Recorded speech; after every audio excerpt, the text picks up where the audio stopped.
Audio Jungle.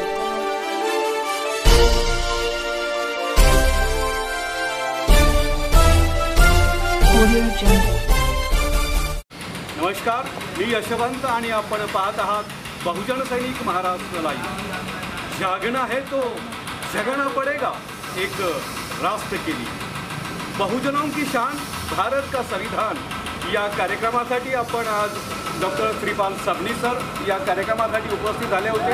त्या अनुषंगानं आपल्याला काही गोष्टी त्यांच्याशी हितगुज करायचं आहे।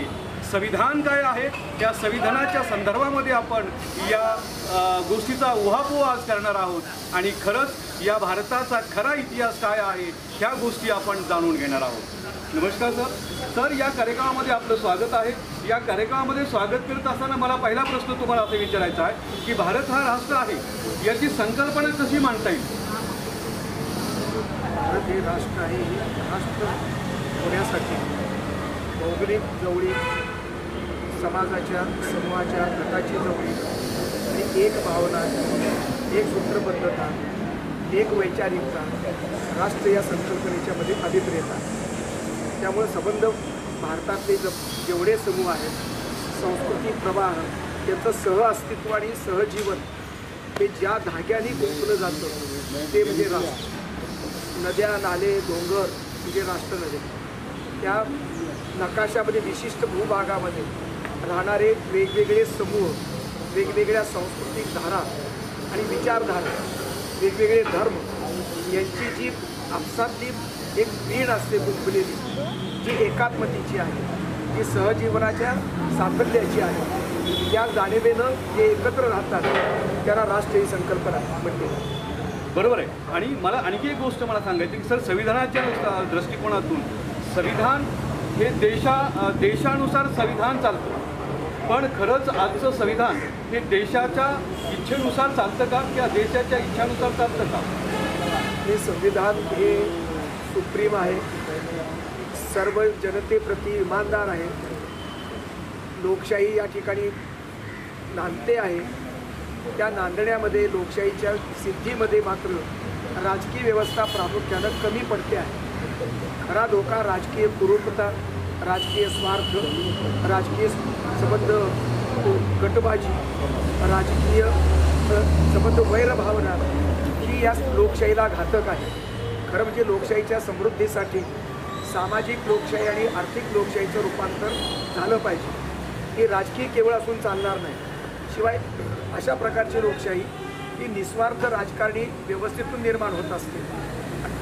पण दुर्दैवानं या देशातली नेत्यांची नेतेगिरी आणि एकूण राजकीय व्यवस्था, सर्वच पक्षांचं जे योगदान मिळायला पाहिजे होतं ती शुद्ध प्रबोधन या ठिकाणी झालेलं नाही। राजकीय प्रबोधन हे धार्मिक प्रबोधन नाही आणि सामाजिक प्रबोधन नाही।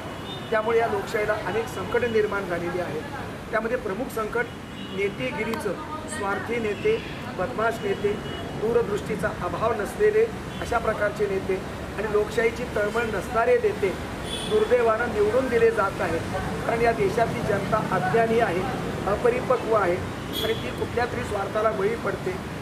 2000 रुपयाला, 3000 रुपयाला मतदान विकणारी जनता जर ज्या देशात असेल, त्या देशातल्या लोकशाहीचं भवितव्य धोक्यात आहे असं मी मानतो। बरोबर आहे सर, देश हा स्वातंत्र्य झाला आणि देश स्वातंत्र्य झाल्यानंतर देशाची घटना लिहायला सुरुवात झाली। मग या घटना लिहिण्यामध्ये कोणाकोणाची भूमिका काय होती आणि त्यामध्ये बाबासाहेब आंबेडकरांची काय भूमिका होती, आपण काय सांगाल?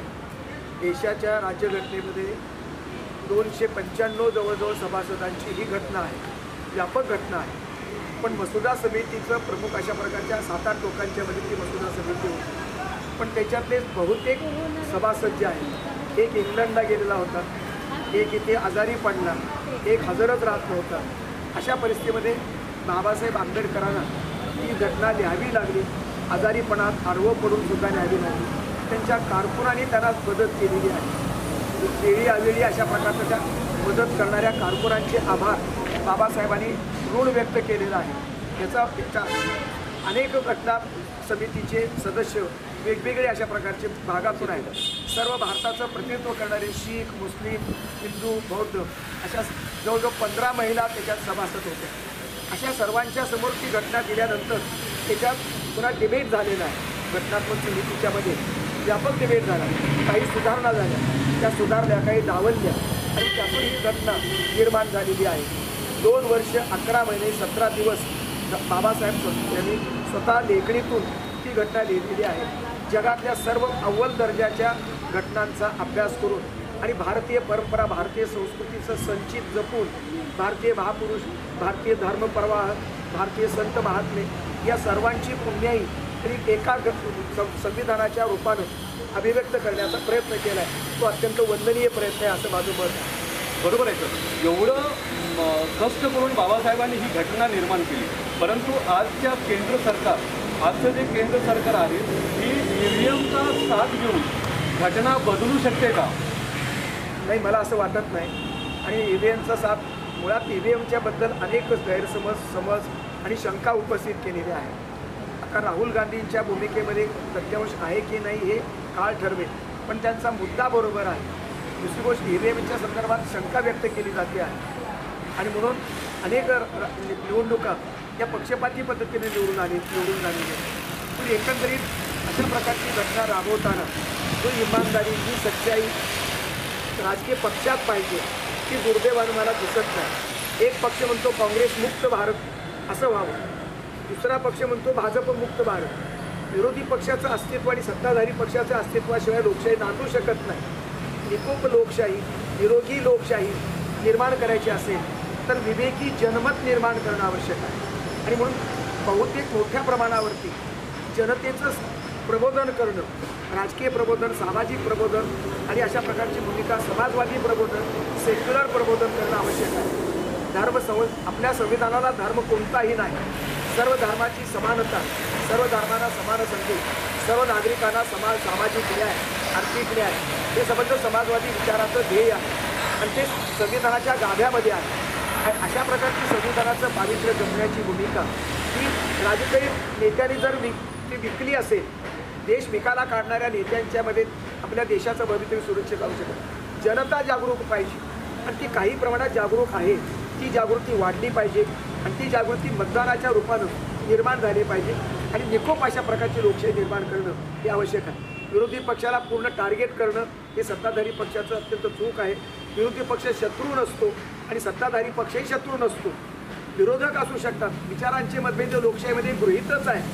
मतभेदांसह दुसऱ्याला विचार मांडण्याची पद्धती आणि माझे विचार ऐकवण्याची अशा प्रकारची भूमिका ही लोकशाहीला संमत आहे. आणि म्हणून लोकशाहीमध्ये सर्व मतांचं, सर्व विचारधारांचं स्वागत आहे. सर्व विचारधारा हे आवश्यक आहे असं मी मानतो. बरोबर. तर शेवटचा एक प्रश्न विचारायचा आहे की या देशाची घटना तयार करण्यासाठी बाबासाहेबांनी जे सामर्थ्य दाखवलं, जी विद्वत्ता दाखवली, ही विद्वत्ता खरंच देशासाठी खूप चांगल्या पद्धतीची होती आणि म्हणजेच या देशाच्या लायक करण्यासाठी होती. मग मला शेवटी एक शेवटचा प्रश्न विचारायचा आहे की देशाला स्वातंत्र्य मिळाल्याच्या नंतर देशाचं पहिलं पंतप्रधान हे बाबासाहेब आंबेडकरांच्या लायकीचं पंतप्रधान पद होतं, परंतु काँग्रेसने पंडित जवाहरलाल नेहरू यांना दिलं. काय भारताचे पंतप्रधान बाबासाहेब आंबेडकर होण्याच्या लायकीचे नव्हते? बाबासाहेब आंबेडकरांची पात्रता ही भारताच्या पंतप्रधानाचीच नाही तर विश्वाचं जर एखादं राज्य असेल तर त्याचं पंतप्रधान सुद्धा व्हावं अशा प्रकारची पात्रता आणि त्यांची निष्ठा होती. त्यांची मानवनिष्ठा, त्यांची संबंध मानवतेवरची निष्ठा, त्यांची संस्कृतीवरची निष्ठा, मतभेदांच्या संदर्भात विरोधी मतांचा सन्मान करण्याची त्यांची भूमिका, या सर्व अर्थानं बाबासाहेब पात्र होते. पण बाबासाहेबांच्या काळामध्ये समकालीन जे नेतृत्व आहे, बाबासाहेब हे स्वातंत्र्य चळवळीत नसले तरी स्वातंत्र्य बाबासाहेबांना पाहिजेच होतं. त्यांनी स्वातंत्र्याचा विरोध कधी केला नाही. पण बाबासाहेबांची एकूण सगळे RPIची संबंध भूमिका व त्यांची भूमिका ही काँग्रेसला सुसंगत नव्हती. तरीसुद्धा मध्यवर्ती काँग्रेसनं विरोधी विचारसरणीच्या बाबासाहेब आंबेडकरांना आणि श्यामाप्रसाद मुखर्जींना यांनी पहिल्या मंत्रिमंडळात निमंत्रित करून स्थान दिलेलं आहे. ही भूमिका उदारमतवादी भूमिका ही अत्यंत महत्त्वाची आहे. काँग्रेसकडे अनेक वकील, अनेक बॅरिस्टर होते. 42 बॅरिस्टर माझ्या माहितीप्रमाणे काँग्रेसकडे होते. पण त्यांनी ते सगळ्यांना बाजूला सारून घटना समितीचं अध्यक्षपद देणं, बाबासाहेबांना देणं, ही सुद्धा काँग्रेस सरकारची उदारता म्हणावी लागेल. काँग्रेस पक्षाची उदारता. या उदारतेला माझ्या माहितीप्रमाणे त्याला लिखित स्वरूपाचे पुरावे आहेत. महात्मा गांधीचं महात्मेपद हे अधिक कारणीभूत ठरलेलं आहे. गांधींच्या सूचनेप्रमाणे नेहरू पटेलांच्या काँग्रेसने संबंधित बाबासाहेबांना घटना समितीचं अध्यक्षपद दिलं. तसंच पहिल्या मंत्रिमंडळामध्ये बाबासाहेबांना निमंत्रित करण्याचं काम हे गांधींच्यामुळंच झालेलं आहे आणि ते नेहरू आणि पटेलांनी केलं. जो मेजॉरिटीचा पक्ष असतो त्याला ते सत्ता मिळवण्याचा, सत्ता राबवण्याचा तो विचार असतो. त्या लोकशाहीमधला विचार महत्त्वाचा आहे आणि ती चौकट ठरलेली आहे, लोकशाहीची चौकट आहे. त्या चौकटीमधला मग जास्तीत जास्त वल्लभभाई की नेहरू असा एक वाद निर्माण झाला. सुभाषबाबू तर निघून गेले होते, त्यांनी जय हिंद सेना स्थापन केली. उरलेल्या काँग्रेसमध्ये वल्लभभाई हे वयानं जास्त होते, बऱ्याच लोकांचा कल त्यांच्याकडे होता, ते संकुचित विचाराचे हिंदुत्ववादी होते तुलनेनं. आणि पंडित नेहरूसारखा थोडा समाजवादी विचाराचा, लिबरल विचाराचा, बाबासाहेब आंबेडकरांचं महापुरुष पण पचवणारा, समजून घेणारा, त्याला योग्य त्या पद्धतीनं न्याय देणारा अशा प्रकारचा माणूस काँग्रेसमध्ये होता. आणि म्हणून काँग्रेसच्या नेतृत्वानं एकूण सगळ्या बहुसंख्येनं नेहरूंना गांधींनी नेहरूंना परवानगी दिली, काँग्रेसने नेहरूंना नेता म्हणून निवडलं. याच्यामध्ये नेहरूचा दोष नाही, काँग्रेसचा दोष नाही. पण तरी एवढंच असून सुद्धा बाबासाहेबांना न घेता त्यांना राज्यकारभार करता आला असता तो काँग्रेसचा अधिकार होता. श्यामाप्रसाद मुखर्जींना ते दुसऱ्या विचारसरणीचे होते, जनसंघाचे होते, त्यांनाही टाळून त्यांना राज्यकारभार करता आला असता. पण भारताचं काँग्रेस पक्षाचं मंत्रिमंडळ नव्हे, गांधीचा एक संवाद दाखवला जातो नेहरूशी की तुम्हाला देशाचं मंत्रिमंडळ बनवायचं आहे की काँग्रेसचं मंत्रिमंडळ बनायचं. तर पंडित नेहरूंनी उत्तर दिले, मला देशाचं मंत्रिमंडळ बनावं. आणि म्हणून काँग्रेसपेक्षा उडी मारून कक्षेच्या बाहेर जाऊन रूढ संकेतांना झुगारून बाबासाहेबांना निमंत्रित केलं. आणि एक डाव्या विचारसरणीचे बाबासाहेब आणि एक उजव्या विचारसरणीचे श्यामाप्रसाद मुखर्जी, सर्वजण देशभक्त आहेत. श्यामाप्रसाद मुखर्जी देशभक्त, बाबासाहेब हे देशभक्त.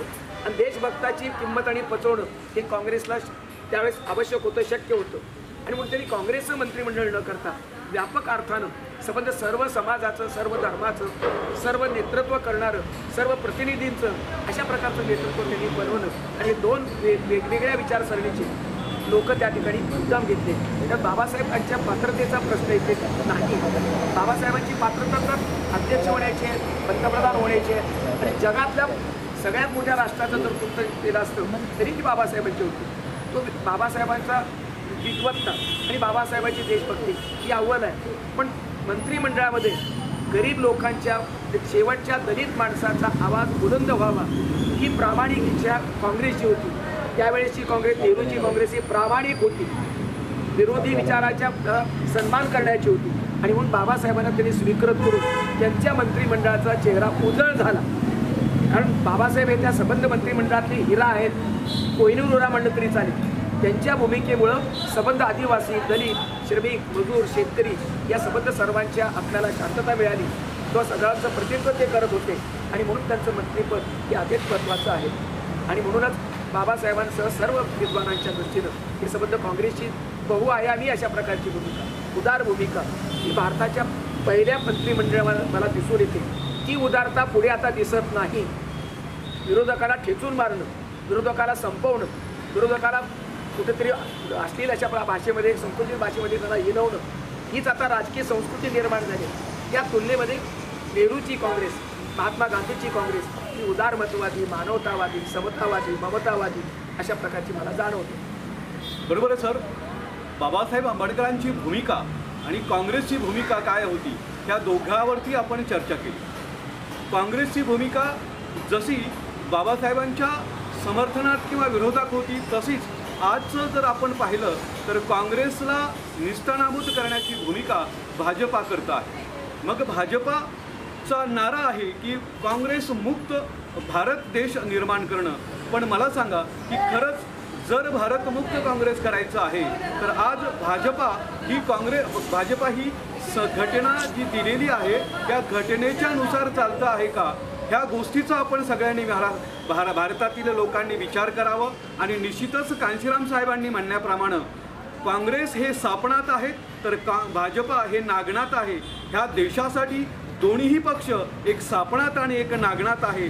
तर आपली ही मानवतावादी विचारसरणी निश्चितच आपण स्वीकारून या देशामध्ये पुन्हा एक क्रांतिमय वातावरण तयार करण्यासाठी आणि पुन्हा प्रतिक्रांती करण्यासाठी सज्ज होताल हीच अपेक्षा या कार्यक्रमातून व्यक्त करतो. साहेब, या कार्यक्रमामध्ये आला या आपले प्रखर विचार आपण मांडले, त्यावर आपला आभार. विशेष धन्यवाद आणि अभिनंदन तुमच्या चॅनलवर.